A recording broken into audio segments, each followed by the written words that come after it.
Welcome to National Parks Traveler, where we explore the national parks and the issues that involve them. The Natchez Trace Parkway is a scenic byway that rolls 440 plus miles through Mississippi, Alabama, and Tennessee. A unit of the National Park Service, the trace winds its way through lush landscapes, diverse ecosystems, and interesting historical sites. This is Kurt Repenchek, your host at the National Parks Traveler. Originally, the trace was a footpath for Native Americans that later was used by early pioneers and traders. Today, it's popular for motorists, cyclists, and others seeking adventure, tranquility, and a peek into America's past.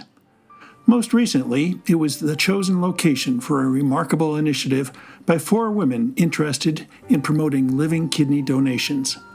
All living kidney donors themselves, these women tackled the parkway's entire 444 miles, beginning in Nashville, Tennessee, and finishing in Natchez, Mississippi, and did it in only 4 days. This week, the Traveler's Lynn Riddick visits with these donor athletes to learn about their journey that they call 4 Women, 4 Kidneys, 444 Miles, 4 Days, and also to get a sense of what the Natchez Trace Parkway can offer to anyone. We'll be back in a minute with Lynn and her guests.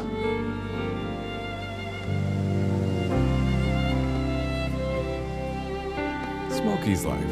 Full of stunning photography and thought-provoking reads, Smokey's Life Journal is a biannual magazine produced by Smokey's Life, formerly the Great Smoky Mountains Association. Members receive it free of charge each spring and fall, and it is available for purchase in retail stores throughout Great Smoky Mountains National Park and online at smokieslife.org. Acadia National Park is one of the 10 most popular national parks in the United States. It's also one of the smallest and most vulnerable. That's why Friends of Acadia exists. Friends of Acadia is an independent organization of passionate people inspiring those who love this magnificent park to make a real and lasting difference for Acadia. You can make a difference at friendsofacadia.org. The Blue Ridge Parkway Foundation is the primary nonprofit fundraising partner for the Blue Ridge Parkway. It is made up of people who have a deep love for this majestic road and want to ensure that its natural beauty and the experiences it offers endure for generations to come. You can show your appreciation at brpfoundation.org. Listener and reader support make the National Parks Traveler possible every day of the year. If you enjoy the Traveler's content, please consider a donation at nationalparkstraveler.org.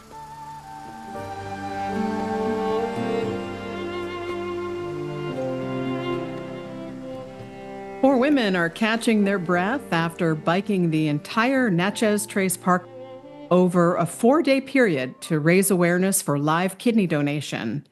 2 of them are joining me today to talk about their adventure: Diane Mills from Meridian, Mississippi, and Rebecca Thomas from West Bolton, Vermont. Hi, ladies. Welcome to The Traveler. Thank you for having us. Thanks for having us. Sure. Glad you could be here. So 444 miles of biking over a 4-day period by 4 women who are kidney donors. So I guess my first question is, where did this idea come from? Yes, I'll start with that. It came to me. Go ahead, Diane. I've been a member of a group called Kidney Donor Athletes, and it's a social media website, Facebook page, a group of individuals that are passionate about sharing their story of living kidney donation with the hopes of raising awareness for other folks. So when I joined that Facebook page a couple of years ago, I started seeing stories of other people sharing their personal journey with donation, and kind of gave me the idea that I wanted to do something similar.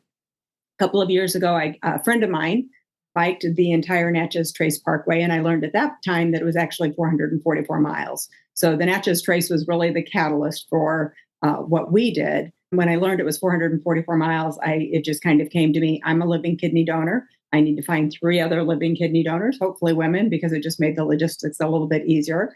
And well, what else are you going to do? We had to write it within 4 days to match the 4 theme.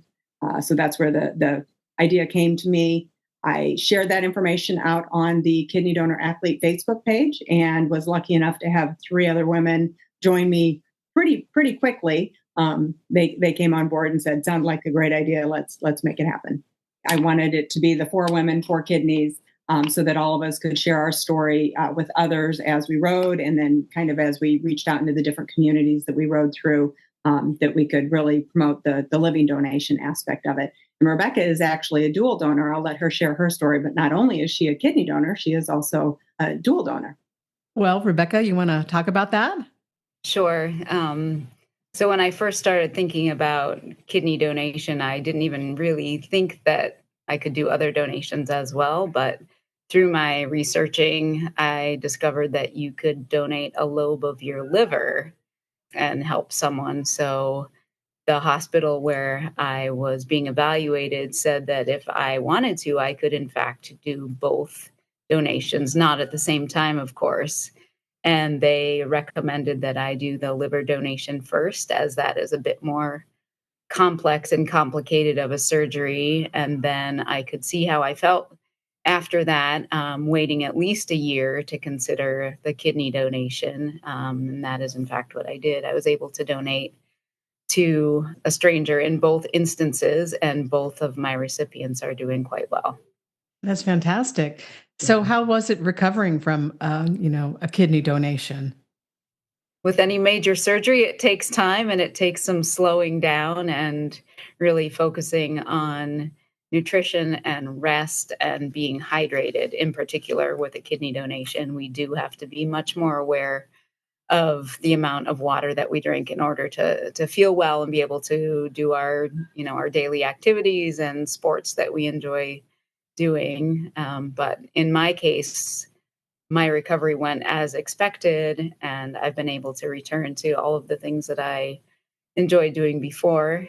My main sport is running, and the nice thing is that I've discovered new activities that I didn't know I enjoyed doing, like hiking. I'm more into hiking than I used to be, and ultra endurance bike rides is now a thing that I enjoy. So it's been an added perk of donation is discovering new friends and new activities along the way.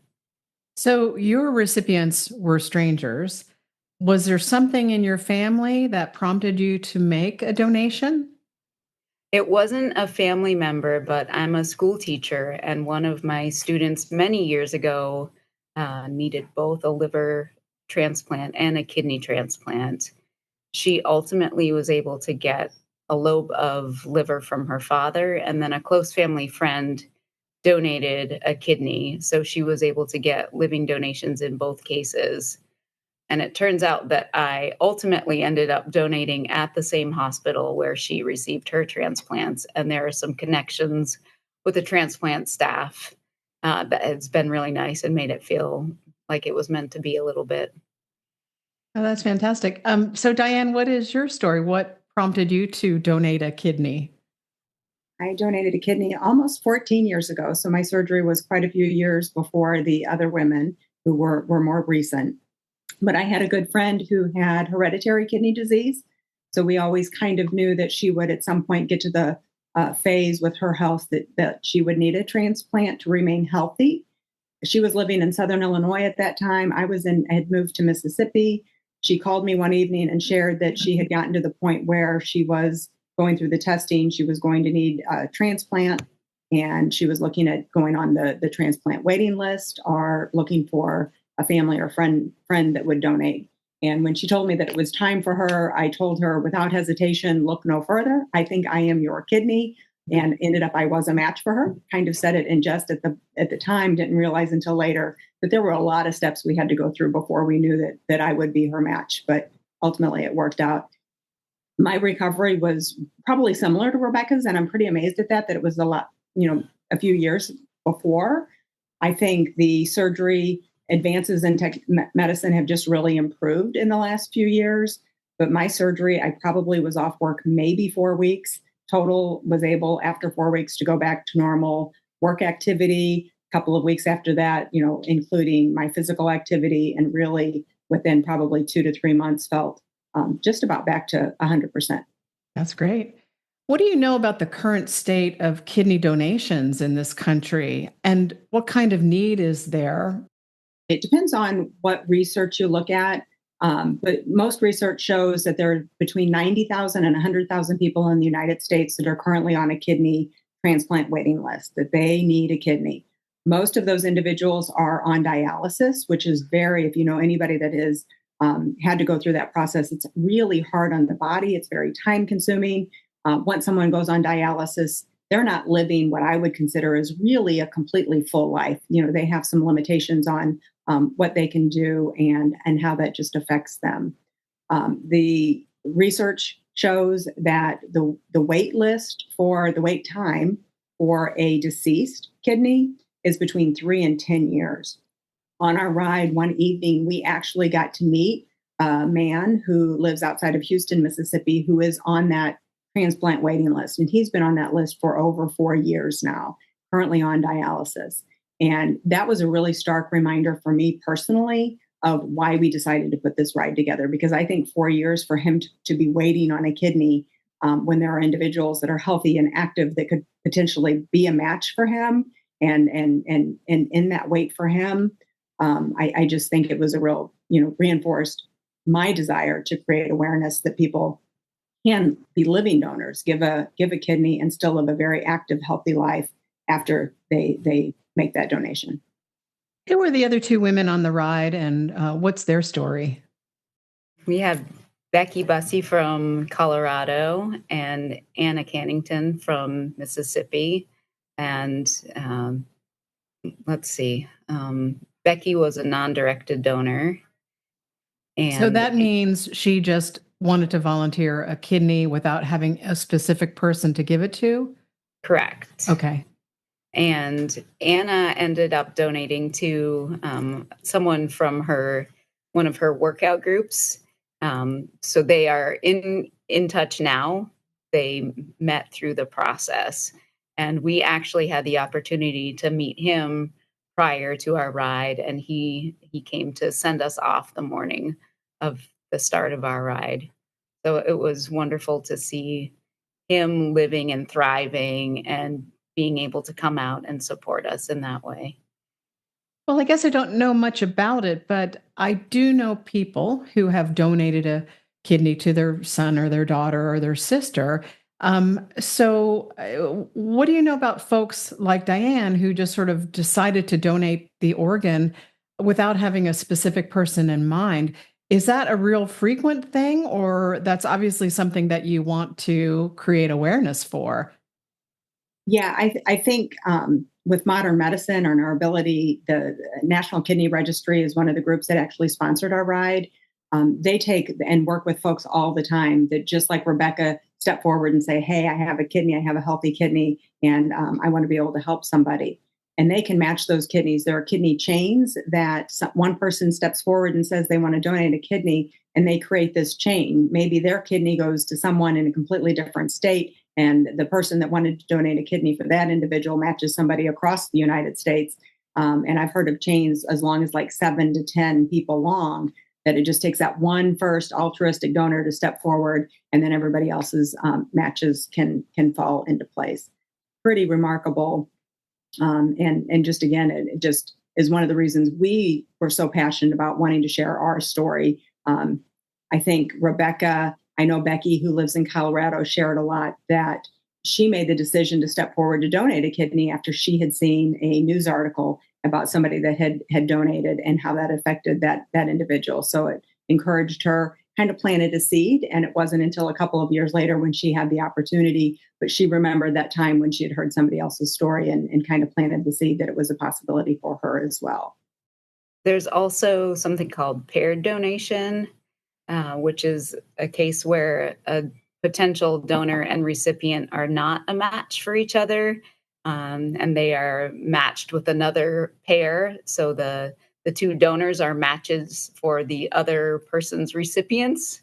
So it's kind of like a kidney swap, but it doesn't result in a chain. It's just two people donating to someone who wasn't their initial intended recipient. So that's another way. And they've done that also with liver and kidney paired exchanges, where someone needs a kidney and another recipient needs a liver. and their intended donors are not matches. So that is something that's a bit new, and some hospitals are doing that. Well, let's talk about the ride itself.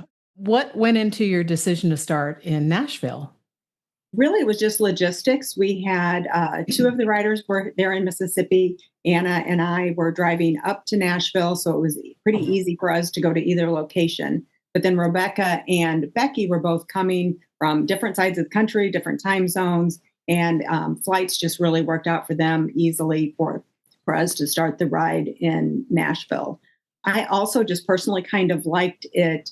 The Natchez Trace, the origins, the mile markers start in Natchez, Mississippi at 0 and then 444. For some reason in my mind, just ticking off those mileage, watching that countdown go on, and they have mileposts along the trace. It was just really fun to see those numbers going down as we completed some of the mileage. So it just, to me, seemed like it made sense. Just start in Nashville. We're going to head south. And we also looked at elevation, because when you're riding a bike, hitting a lot of hills can be difficult, especially if you're doing multiple long rides, multiple, back-to-back days.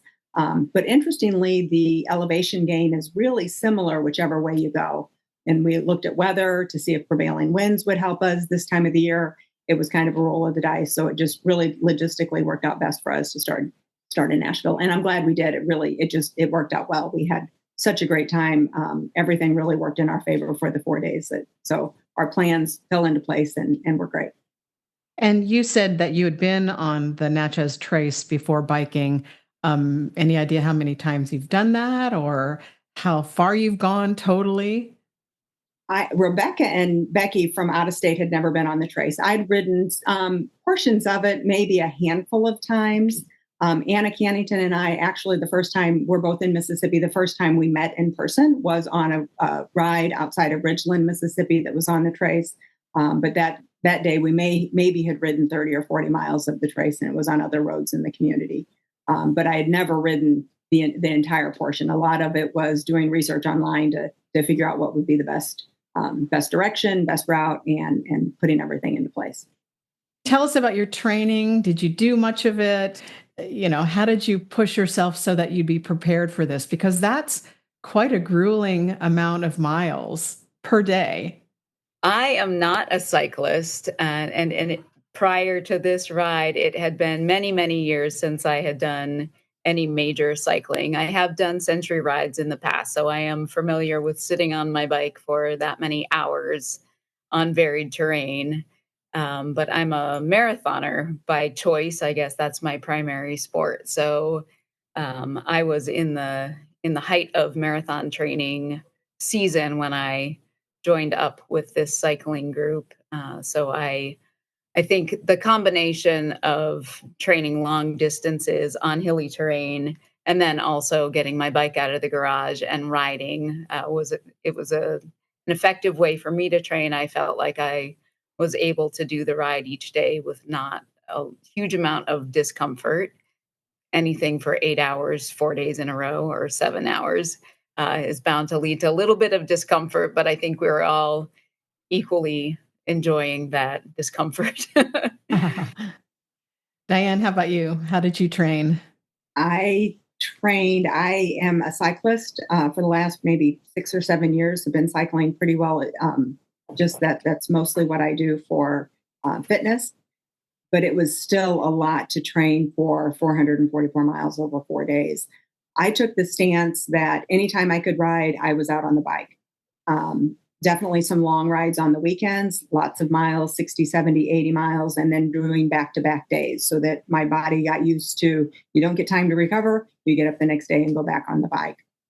I also used really any time I had, even if it was an hour after work. I work full time, it's getting dark early. Even if I just had an hour, I made sure I got on the bike, rode as far as I could in that hour and kind of pushed it, made sure I was finding hills, trying to ride fast to really build my stamina. Two things I really had to focus on too, especially on those long rides, is how to hydrate and get nutrition while you're riding. Because it's really, you've got to make sure you stay hydrated. So what works, what doesn't upset my stomach if I'm going to be on the bike for a long time, and what can I eat to snack on to keep my energy levels going. So it was multifaceted, looking at training in multiple different ways.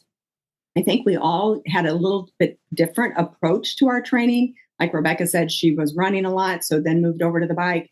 Becky in Colorado does a lot of backpacking and hiking. She's a mountain biker, so that transitioned well. But I'm amazed, even though we trained differently, when we got there and started riding together, we really fell into sync, and our riding levels, our speed and strength really seemed to match each other. So it worked out perfectly that we really, most of the 444 miles stayed very close together. And that was great just to have that teamwork and camaraderie going for the whole route as well. Well, how did you divide the miles between the 4 days? It would have been great if it would have just broken down to be 111 miles each day. But when you get to 111 miles in, maybe there's nowhere for us to overnight, nowhere for us to stay that night. So we did have to adjust a little bit. We found great overnight locations. The first night we stayed, we had ridden just maybe not quite 120 miles. We had covered all of the Tennessee portion of the Natchez Trace, landed in Alabama. There's a beautiful, it's farmhouse sanctuary, bed and breakfast right outside of Florence, Alabama, right off the trace.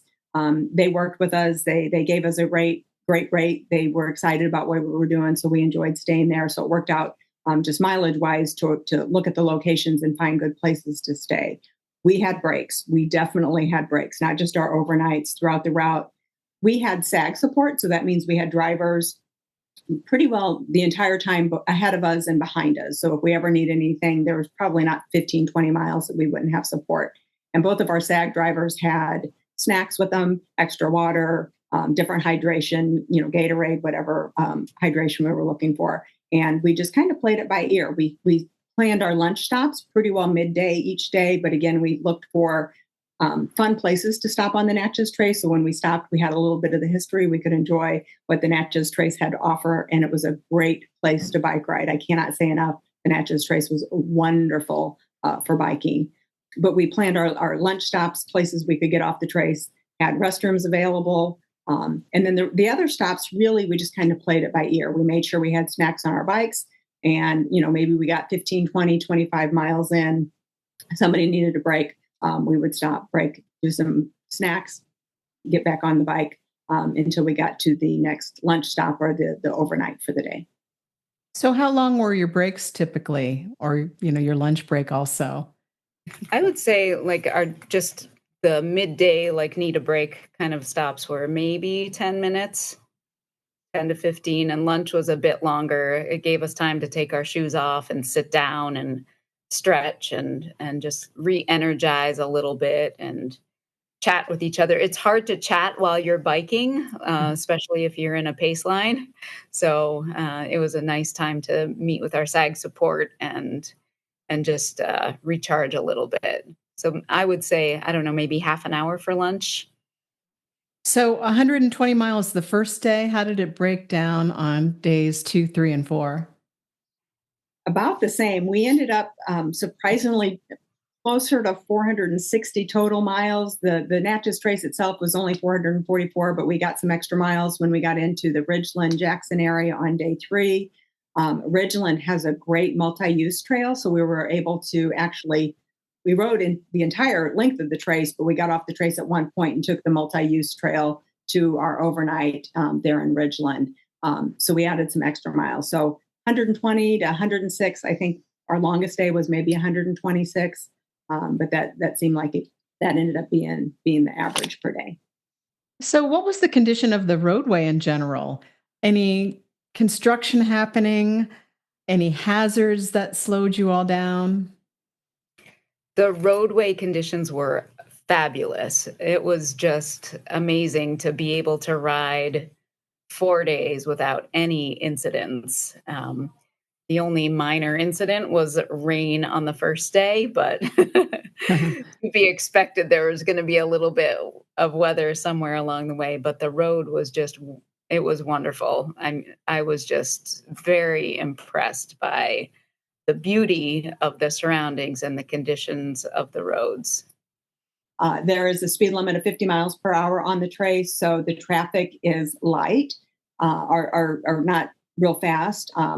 Commercial vehicles are not allowed on the trace, So it's really just families. And there were miles and miles and miles where we didn't even see a vehicle for a long time. The asphalt was in great shape. I know that the Natchez Trace takes every year, closes down a different section and repaves it as they go. But we didn't have any sections that I felt were really in need of repair. It was great. One thing that I think is really unique and enjoyable about the Natchez Trace is there are no stoplights, no stop signs. Once you get on the trace, you just go at your own pace and just go straight through. Most bicycle rides, if you're doing multiple miles, you probably have to get some directions. You get to the stoplight and turn right, and then you need to go through that community. This was really easy. We didn't have to think about it. We just got on our bikes in Nashville and just started heading south, and really only had to stop whenever we felt like we needed to stop. It was, I cannot say enough. The Natchez Trace was really a great place to ride. Yeah, here it's very popular among a cycling crowd. So, did you pass other cyclists that were going along? Did anybody join up with you?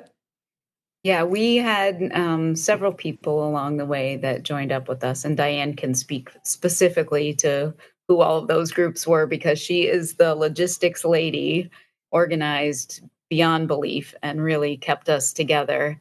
But it was wonderful to have people joining us who were interested in what we were doing and wanted to learn more about us. We met other kidney donors along the way.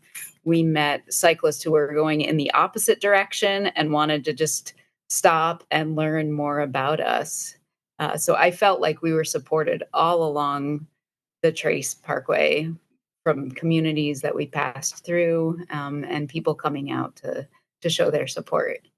The one group that I have to recognize, Soul City Cycling in Jackson. So there are two areas of the Trace that are more heavily trafficked with vehicle traffic than other areas, and that's Tupelo and Jackson or Ridgeland Jackson area. And we made it through Tupelo, just the four of us. We kind of went through midday, so we didn't have any troubles there, although we did see a little increased traffic, but we made it through fine. Then we were going to come through Ridgeland, which Jackson, as you know, is a big city. A lot of traffic in that area. And we were just the way it timed out. We knew we were going to hit it at rush hour traffic in that evening. So Soul City Cycling is a cycling group in Jackson that really took us under their wing. They came out and met us on the route before we got to Jackson. There's safety in numbers when you're riding on a road with other vehicles. So they came out, rode us into Jackson that evening, didn't have any issues, made it safe. And it was just fun to ride with a bigger group. And then they also came out Friday and rode us out of Jackson as we headed towards Natchez on day 4. So it was great to have them, not only just their support, it was another opportunity for us to share our personal stories of kidney donation and hopefully spread the message to a different group of individuals while we were riding. So, what can you tell us about the Natchez Trace and its history and maybe some of the things that you learned that you didn't realize? The Natchez Trace is steeped in history, multiple layers of history. I love that it's a national park. I think it's a really unique national park. I don't know about any other national park that is 444 miles long. The history goes back to Native American. We saw Indian mounds, so there's a lot of Native American history. The Trail of Tears goes through a portion of the Natchez Trace. So seeing that very sad, emotional history, then definitely the pioneer settling, it really helps you understand how the pioneers settled our country. The first day we had lunch at the Meriwether Lewis site, which Lewis and Clark is buried actually right on the Natchez Trace. So that was interesting to see that history as well. The Revolutionary War history is there. There's Civil War history. Gosh, you get around Tupelo. Tupelo is where Elvis was born. There's even music history in the area. So I think really anybody that has any interest in U.S. history in any way, shape, or form would enjoy the Natchez Trace. I was very proud when I shared the information on social media with the other kidney donor athletes that it kind of educated some folks. I had a lot of people that came forward and said, hey, I've never heard of the Natchez Trace, not from the Midwest, not from the South. Tell me more about that. So I was also glad that I could educate others on what the Natchez Trace. It's a real gem in the South that I liked that it was kind of a quiet. Not everybody knows about it, but I think more people should know about it and enjoy the history that it shares. Rebecca, how about you? What were some of your impressions?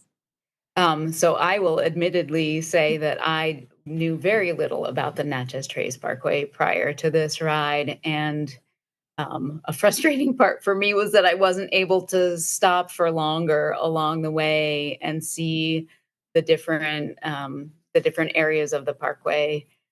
Um, there were times when we went by the old trace and we were able to go down and actually be on the former walkway that people took, and just to get a real sense of the history there. And I love that it piqued my interest, and I want to go back and take more time. And I would like to cycle it from the opposite direction and maybe spend more than 4 days. So that alone is just a very valuable takeaway from this ride, is that I now have a renewed interest in part of our history that I was not as familiar about. Well, any spots along the trace that were remarkably spectacular? From day one, the double arch bridge that we crossed over. So from above, we couldn't really get a sense of the structure, but we had gone out the day before to see it. And I know that it has won numerous awards for innovation in architecture. So that was nice to ride over the bridge that you see in so many photos and advertisements for the parkway. And I think when we were near French Camp, I believe it was, that we stopped there at one of the historical sites, and we were able to wander around the property a little bit. We use that as one of our break areas. So yeah, those were two memorable ones for me. How about you, Diane? I also loved French Camp. We spent a little time there. Boy, if you had all day, I think you could spend a day there and really, dig around and see a lot. It was a lot of fun, just really a lot of interesting history. I think one of my most memorable, I enjoyed also seeing the sunken trace. It was really powerful to see how the earth had been worn away from just thousands and thousands of years of people and animals using the trace for foot traffic. So that was amazing. But I also really, really loved, so there's only about 33 miles of the trace in Alabama, but it was a very memorable 33 miles. The Tennessee River, you cross the Tennessee River on the trace in Alabama, and coming down the hill and then seeing the river open up, crossing that bridge and seeing the vista in the back. It was breathtakingly beautiful. It was just gorgeous.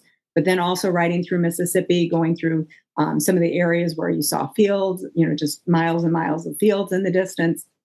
And then the closer we got to Natchez, starting to see the Spanish moss and the big oak trees hanging down. And there are areas where the tree canopy just envelops the road, and you just feel like you're riding back into history. And it's absolutely beautiful, beautiful ride. Well, what about aches and pains and general fatigue? Did you ever feel like you just had to give up, or, take a longer break than everybody else wanted? Everybody's shaking their heads. No. Well, I think for me, coming into it as understanding what it meant and felt like to be a kidney donor, and maybe the amount of discomfort with that, and then thinking about my recipient and all of the people on the waiting list, the minor aches and pains of riding a bike for 4 days pales in comparison to people who are going through the emotional and physical pain of needing a kidney transplant. And I always had that in my mind as we were riding along, and just appreciating what our bodies could do physically and mentally. It's a draining experience to ride your bike for that long, but it pales in comparison to the people who are struggling daily with dialysis and waiting and waiting and waiting and not knowing when or if they're going to get a transplant. How did you feel, Diane? Part of our training and preparation, we had met online, actually through Zoom, like we're doing today. And one of the conversations we had pretty early on is, how do we support each other if it gets to the point that one of us is really uncomfortable and, says, hey, I'm not sure I'm going to make it. How do we support that person? And there's a line between, are they uncomfortable or is there something unhealthy going on? So we kind of talked through that and kind of talked through what everybody's motivators are to help them get through that process. And I'm so happy to say we never had to have that conversation. We were prepared to have that conversation while we're riding, but we never got to the point that any of us felt like, oh, this is too much. I can't do it. We had trained well. Our bodies are amazing. And we supported each other. And it just ended up being a great ride. One of the things that I was most impressed with, and I didn't expect, although I've done multiple days of riding, never to this extent, never that many miles day to day, back to back. Probably about day 2, maybe day 3, midday, when we would stop, take a little bit of a break. And we all started noticing when you got back on the bike, that was the only time we were uncomfortable. And it lasted just very shortly. But the one thing, you just sit on the seat and your seat kind of goes, oh, I know you're here. That kind of felt that. And my legs would be really fatigued, but literally you just take 5 or 6 spins. I think it was actually Rebecca had joked at one time. She said, I looked down when I started to go again, and I thought somebody had zip tied my pedals together because they just didn't want to move. But you force your legs to move and you get to spin in a couple of times, and literally 5 or 6 cranks down the road, you're just back in the groove again and think, well, I can do this. Let's keep going. But that was really the only time that I was very uncomfortable, is after we'd stopped to break and tried to get back on the bike. But it didn't take long to get back into the groove and just keep going. Our bodies are amazing. They really are. Yeah, the body has an amazing ability to adjust to the conditions that are being thrown at it. And I actually feel like we got stronger as the days went on.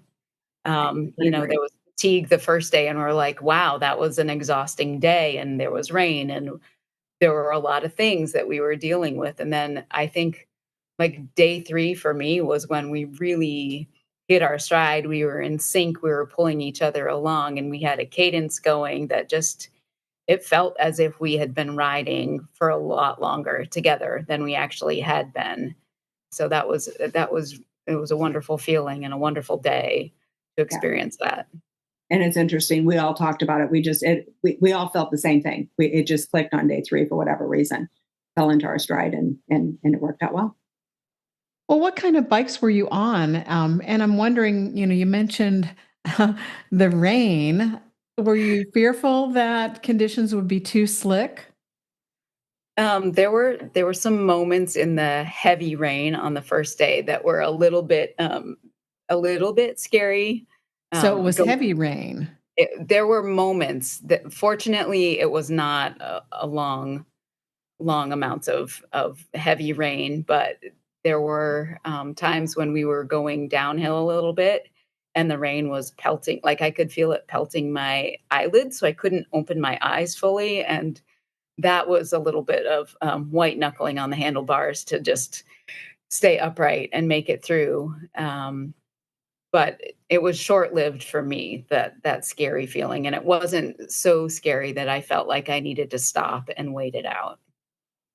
Well, I want Diane to answer that question also, but go back to what type of bike that you rode, Rebecca, because you mentioned that you weren't a cyclist, but you did have a bike in your garage. Did you have to dust it off? Did you get new equipment? I did have to dust it off. So I had a K2 bike. That's the brand of bike that I had. And I bought it in the early 2000s at a used bike swap at one of our local bike shops. I bought it to do some century rides with some running friends. We decided we wanted to branch out and try some new things. So we decided that a century ride was the way to go.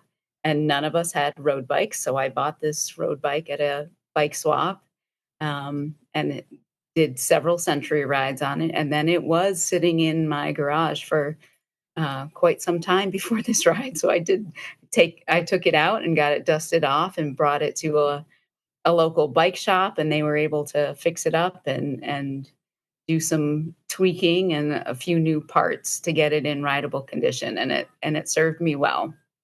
I forget what the first question was about riding in the rain. Yeah, riding in the rain, and what kind of bike did you have? And were you fearful about the rain? Really didn't slow us down. It was a little scary at first. I'm glad we got it out of the way on the first day, because after we'd gone through a couple of really good downpours on downhills, we knew there was nothing that was going to keep us from finishing our ride. We'd made it through that The rest of it was going to be literally downhill from that point. I just bought a new bike at the first of the year. I ride a Liv, which is the female version of the Giant bike. I love my Liv. She's been great. She's what I trained on. Before that, I'd been riding for a number of years a bike that my father had given me and built for me. My father is also an avid cyclist, so I've kind of inherited from him. And I very much enjoyed the bike he had given me and used until I decided to upgrade and go with some of the more modern conveniences, a little bit wider tire, which was comfortable for this ride. But I enjoy my Liv. How did you celebrate the finish? How did we celebrate the finish? We hopped up on the wall and sat down on the wall and did a photo shoot with our support system, which we would not have been able to live without for those 4 days. They were wonderful. And we went out to dinner that night. One of the greatest moments of the whole ride, though, was after we'd finished together. We pull up to the Natchez Grand Hotel right on the bluff of the Mississippi River. The sun was setting and it was absolutely gorgeous. We walked out, kind of stood out on the bluff, enjoyed the beautiful Natchez, the city overlook over the Mississippi River, and then went in and got cleaned up and had a very nice dinner. Walked to dinner. We felt good enough that we didn't even drive to dinner. We walked to dinner, had a little bit of a downhill and an uphill climb to get back after that. But it was a nice way to enjoy each other and spend some time together before we went our separate ways. And I can't say enough. We had met on Tuesday. Literally, the four of us had never met in person until we were all there at the Loveless Cafe in Nashville, getting ready to ride out. So the 4 days getting to know each other and our SAG support. My husband actually drove SAG for us, and then Anna's mom, Janet Wright, also provided SAG for us. And it was so nice getting to know just everybody in that group, and came together over the 4 days. Started out completely strangers, and I felt like we left on Friday night, departed, went our separate ways as friends and folks that will definitely stay in touch and be a part of each other's lives going forward. Well, you mentioned the National Kidney Registry, and they sponsored you in your ride. What do they do, and what kinds of things did they help you with in your journey? So the National Kidney Registry was the first group that we went to and asked for support. They supported us financially, which helped cover Rebecca and Becky's flight costs to get them to Nashville and then home again. And then also they helped cover some of the overnight costs. The National Kidney Registry facilitates living donors. They promote living donation. They help match folks up. They have center hospitals that use their services so that they can do some of those chain donation that we talked about earlier.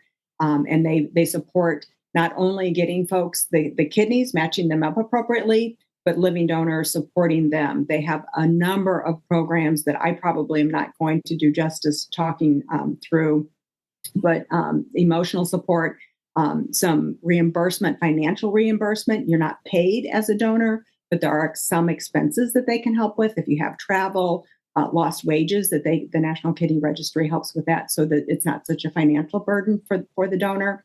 But they were great support. NationalKidneyRegistry.org, I believe, is their website. And if you're interested in more, kidneyregistry.com, I'm sorry, is their website. And they've got great information on their website.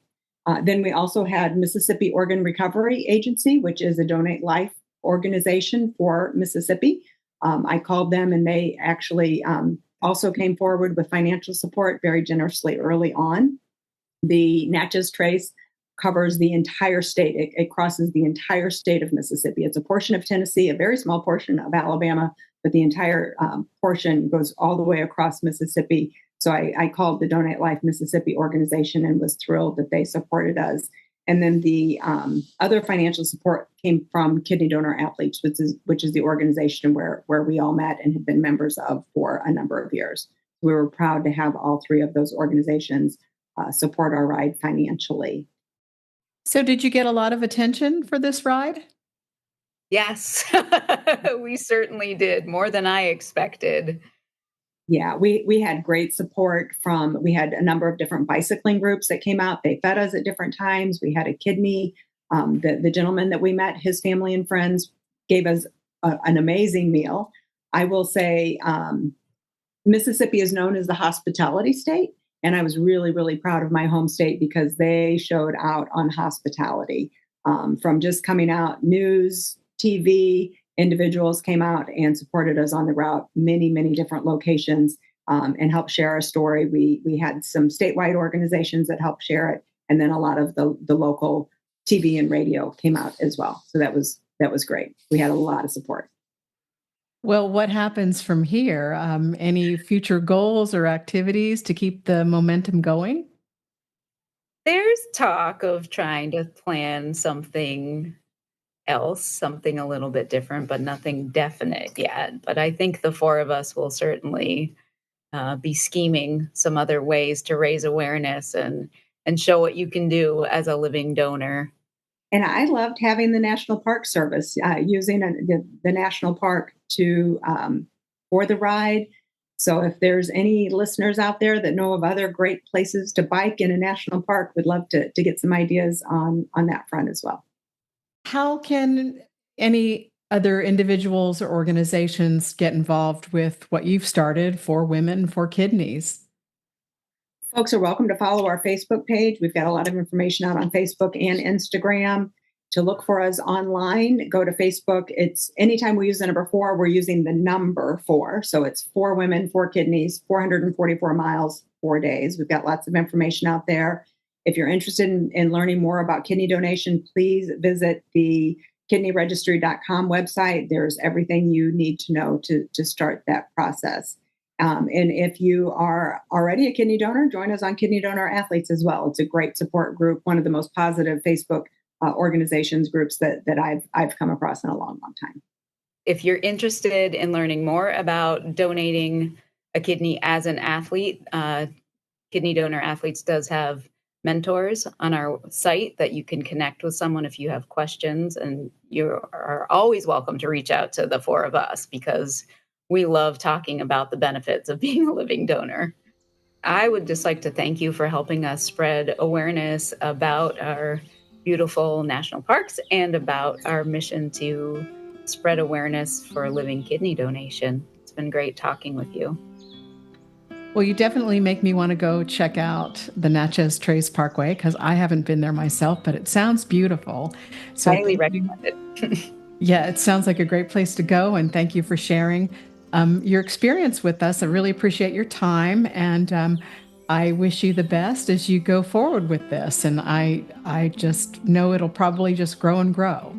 Thank you, Lynn. We appreciate your support.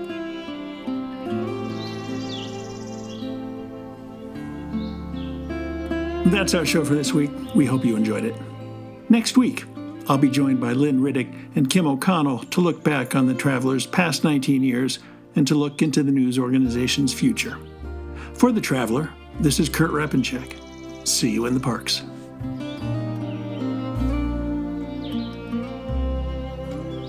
The composers and musicians at Orange Tree Productions have created a unique collection known as the National Park Series that has grown to include more than 30 CD titles. Composed against the backdrop of a park's sounds of nature, these musical scores will connect you with these beautiful places and take you there, at least in your mind. This collection is the #1 selling National Park audio series in the world and provides the background music for National Parks Travelers podcasts. Visit them at orangetreeproductions.com. Editing and production work for the National Parks Traveler podcast is done by Splitbeard Productions. You can learn more about us at splitbeardproductions.com. National Parks Traveler is a 501c3 nonprofit media organization that provides daily editorial coverage of national parks and protected areas. Traveler's coverage is made possible by reader and listener donations. Visit us at nationalparkstraveler.org.